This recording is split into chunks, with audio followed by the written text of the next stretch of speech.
Hey, thanks for having us again. We'll make this kind of as simple as I can because once again, I've been telling you guys all along, we're doing this backwards. Normally we start fixed route and then it turns into the demand response and microtransit. But to get like data and to get started here earlier than what it would normally do for a fixed route, we're doing it the other way around. Plus it builds data to help us really determine what type of fixed route you may need. Now, for later this morning, I should say, what we're doing is it's going to look a little different because when this all starts here on the 19th, it's really more of a door-to-door type service, whether it be our demand response or our microtransit. And then here in a little bit, I'll let Lori explain a little bit more to you about the microtransit and demand response because Lori is our transportation uplift manager. But how we will roll this for today, we will be, I think I have a van coming at approximately 9:40, 9:45 for anybody who wants to take a trip. We kind of took our one zone, which is your city limits, and she just kind of picked like 4 spots kind of spread out. She told me it should probably take about 20 minutes if you went around to the whole thing. And for the day, we're just going to them back and forth around to them spots. Anybody can hop on and off just to see how it works, get questions answered, whatever have you. We're going to do that a little different next week, but I'll get back to that here in just a minute. Going forward on the 19th, though, instead of them spots, it will be the spot that they choose, like whether it be their home or if they're getting picked up at work or wherever and being brought to wherever. For next week, I haven't even 100% shared with Teresa yet. I'm not doing a good job today. We're going to expand that time a little bit. We're going to go from 9 a.m. to it's going to look like probably 4 p.m. And then what we're going to do is the goal is to have 2 vans over here for that day because we're going to have 2 zones. We're going to have your city limits, and then we're going to have a zone that actually runs over into Delphos. That is what meets up with, what would meet up with our fixed route bus. We are actually going to do that next week. I actually got passes for anybody that wants to hop on the fixed route bus. They can go into town for the day, ride any bus they want, and then they can come back over here on, the 120 bus or the 320 bus, and then the vans would bring them back to their spots here in Wert for the day. So it's one of them. I got some passes I'll leave with Teresa. The drivers will have passes on the vans next week for anybody that's just popping on and doing it then. That way that's all covered. What else do I got? That's pretty simple. I mean, we're really right there finally. It's seeming like it took a long time, even though it's really a short time to really put this together. Or in this case, it was a short time, even though it seemed like a long time. Getting through the next 2 weeks is probably the hardest and easiest part all at the same time because then Monday when it goes live, everything is from there. Good morning. I'm Lori McGuire. I'm transportation manager over the Uplift. Uplift is just a word that we use in Allen County, which describes demand response paratransit. All transit agencies have it. We just call it something different. So the way that the microtransit works, kind of like Brian said, if you are in Wert city limits, you could go anywhere within the city for $3. That's one zone. If you want to go to Delphos or to Lima and meet the Delphos bus and go to Lima, you can go from Wert to Delphos to meet up with that bus for $6. So once you cross zones, it goes from 3 to 6, and then vice versa coming back. So that's just kind of how, and microtransit is not demand response, so it can be, you can call or get on the app and reserve your reservation kind of like an Uber or a Lyft. I need this trip at this time, and then the app or the dispatch will let you know if that time slot is available and get your trip booked for you. Demand responses, the difference is those reservations have to be done at least 1 day in advance. And we created demand response to cover all of Wert County for you guys. So if you're not living or traveling in the city limits and you're going to the outer townships, then you're now out of the microtransit zone. There's a little higher fare based on what township you're going to. And that map is listed inside this PowerPoint. So this colorful map has all the townships in Van Wert County. So if you're in the city limits, you're going to be able to use microtransit. But anything outside of that, we did in increments of 3, so that if your passenger wanted to use a punch card, they could use the punch card, and we'd punch. If it's a $6 trip, we'd punch it twice. If it's a $9 trip, we'd punch it 3 times. So as you go further out in the county, the price gets to be more. So everything surrounding city limits is $9. And then outside of those surrounding is 12. And how that is the larger of your destination. So if you're starting in the city, for instance, and where your location that you want to go to is Jackson Township, your trip for one way would be $12. And then $12 coming back. If you're in Pleasant Township and you're staying in Pleasant Township, it's $9. Does that everybody understand how that works? So that's just for your folks it's a predominantly rural county.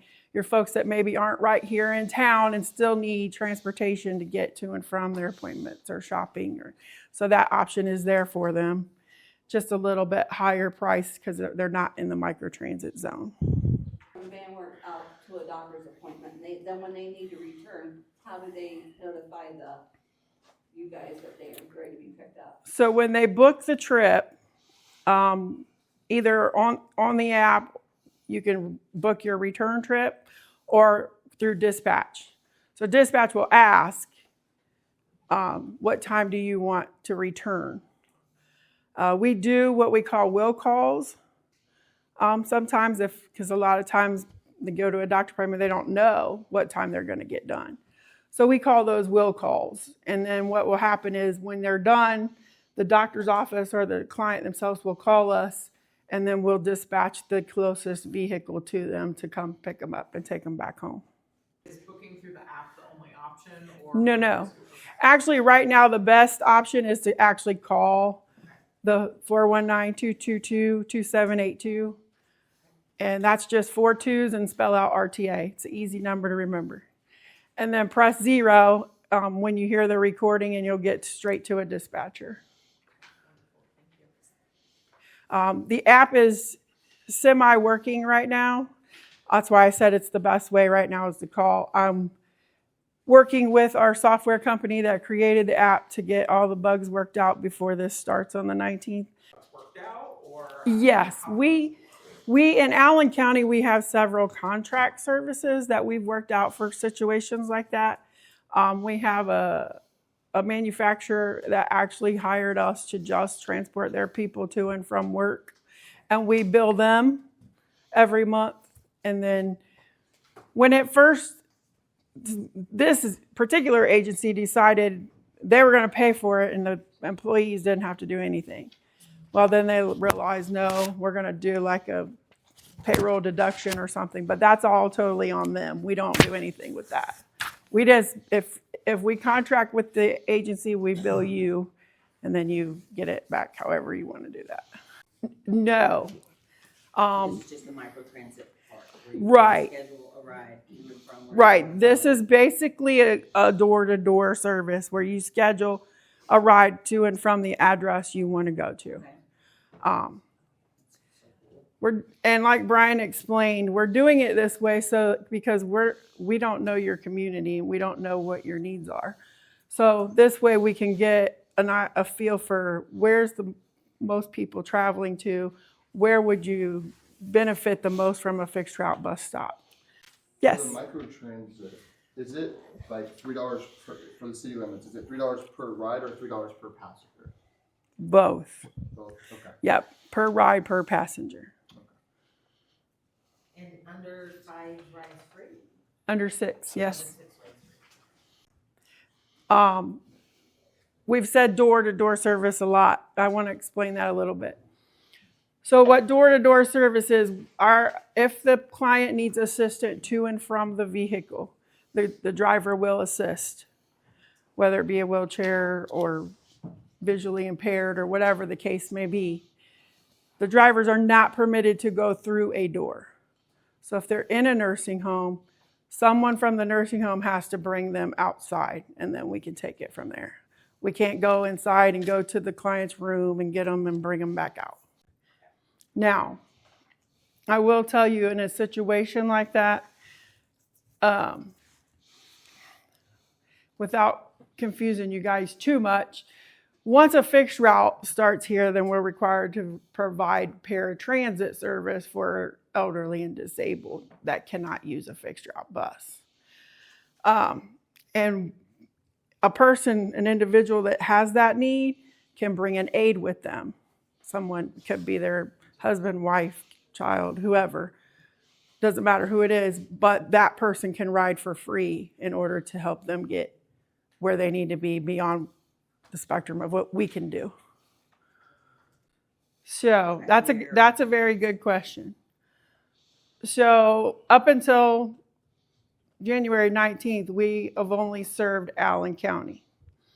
And everything outside of Allen County is $5 per mile. So now the rule will be anything outside of Allen County or Van Wert County will be $5 per mile. So you have to be within Allen County or Van Wert County to get those prices. Yes. We can go anywhere in Ohio. It's just, it would be $5 per mile. And it would have to be scheduled enough in advance that I have a driver that can travel that far. But I like at least a week's notice because I want to have it before I do my driver schedule. So I got somebody scheduled to do that trip. That like boundary outside of Van Wert. It's actually from the start of the trip to the end of the trip. Okay. One for regular trips within 1 day. Well, microtransit can be right now, as long as it's within the zone and within the hours of microtransit. Demand response is at least 1 day in advance. So if you have a doctor's appointment tomorrow, you would have to call in today and get that scheduled. Your van have a lockdown for wheelchairs? All our vehicles are wheelchair accessible. They either have a wheelchair ramp or a wheelchair lift, and we have securements in every vehicle for wheelchairs. Great. We do a lot of wheelchairs. Okay, perfect. So what the term funding sources is what our software uses. So if you wanted to set up a contract service, we would first do that, hash out the arrangements, the times, the costs, and all of the details. And then I would put you in our software as an approved funding source so that the dispatch can book those trips and have it billed to you. You would send me authorization. These are the people that are approved to do this. I'm approving these trips. In other words, if you go that route, those people can't call me and make a reservation. You or someone from your agency has to contact us and approve those trips. Got it. Thank Yes, you. you're welcome. Yes, and we do a lot of that. We contract with JFS, and they've actually have their own authorization form. They just email it to me with the dates and times and trips, and but the client themselves cannot alter that trip or book it themselves. Moving forward. So I'd kind of planned on, and I hadn't really talked to Teresa or them much yet, but probably quarterly. And I might keep in touch with her, probably monthly email, just letting her know little things we see or hear or whatever have you. But I'm planning on like a quarterly thing because by June, July, if we're going to do a fixed route yet this year, it would happen late summer, early fall. So June-ish would give me July would give me roughly 6 months of data, which would give us a pretty good idea if it's really ready to go then or not. We've actually got what we believe would be a fixed route already. That's how we did the zones but that's just based on, factories and stores and hospitals and doctors' offices, build a route that way. But I would say, like I said, I'd probably keep in touch with her, at least email monthly, and I'll be around quite a bit, and then probably try to set up something quarterly and then kind of go from there. All right. And our software does have the option. You can, an individual can call in to the dispatch office and put money on a prepaid account. So that you wouldn't even need, yeah. And so if they knew they're going to dialysis 3 times a week, they could put however much on the account, and then every time they ride, we just deduct that from their balance. So that's always an option as well. They have to be able to speak English. Excellent question. 102 languages we got, I believe it is. My dispatchers cannot, but they have this cool thing called an ILA in the dispatch office. And at the bottom of every one of these brochures is a QR code for that. So if a person only speaks Spanish or French or whatever, they could scan this on their phone and talk to the dispatcher through the ILA. It will come across to them in English, and when they respond, it'll come back in Spanish. Yes. It is very cool. Are those still on the vehicles too? They're not in the vehicles, but the QR code is so that if they're out on the fixed route, the driver can say, hey, and then do it through the phone. Yeah. As long as they have a cell phone, we can communicate with them. Their full name, is there a way an agency could give them a name to access the service? That's a good question. I actually have some of that instances in Allen County. One of our school contracts, the lady deals with placement families that are homeless or foster kids, and they just could be anywhere. And we've had where they don't even want to give us the address. So in those cases, I really don't care what name you give us. That's between you and them. As long as I have a placeholder name that I can put into the system to book the trip. And we have to have a physical address. If you don't want it to be that address, pick someplace close to there that we can meet. I've had to put in like grocery store addresses before and just pick people up in the parking lot because of that reason. So that's a good question. To go to Lima, so they pay the fee to get to Delphos. Then how much is it from Delphos to Lima? $2. And then ask for a transfer because that bus is going to go back to the station. Now, if your destination is on the way to the station, you can hop off there. But let's say you got to get to, I'll just say the other end of Lima. You ask for a transfer before you get off, and then you use that transfer to get onto the next bus. And then once you go to get back on that bus to head back, then you're going to pay again. But yeah. Our drivers are very helpful with and a lot of times they'll even, like if that person asks for a transfer, they'll kind of heads up the next driver, hey, I got a new person coming your way. And so they're very good about that.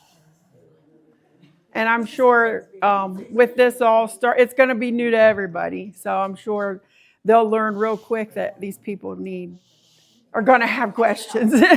right. Like I said so her question is, if you go grocery shopping and you have a lot of groceries or something or the food pantry, I guess is pretty big over here. Is there a limit to what people can bring on the bus? The answer to that is yes. The passenger can only bring on what they can handle they can't just put 10 bags on and get off and go get 10 more and put them on. It has to be a one trip, what they can hold. So they may need to schedule multiple trips, bring someone with them, and then that person can hold more, something to that effect. One thing I did recommend, especially we get this a lot on our fixed routes, people buy those little metal carts with the wheels. As long as everything is contained in that cart, they can bring that on and we can secure the cart. But it can't be overflowing. It can't be hanging off of the bars. It has to be in the cart. So that's the one workaround that our people in Allen County have come up with. Yeah, because we're public transportation, you can't take up other seats for other passengers and then make multiple trips on and off the vehicle. For the holidays and weekends, like you don't run, right? Is there a listing? I know that you, So yeah, we don't do the weekends, and we got the 6 federal holidays. okay. But you're pretty good about putting that on your Facebook page, right? Yep. I've Yeah. been on there and looked at it. Yeah, we don't close. Now transportation might be running late Yeah. due to weather. We might double up vehicles or something. But we will run.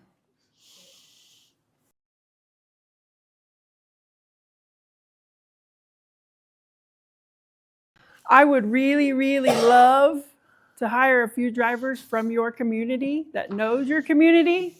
So if you know anybody, please give them my card or my email. My card's back there on the counter.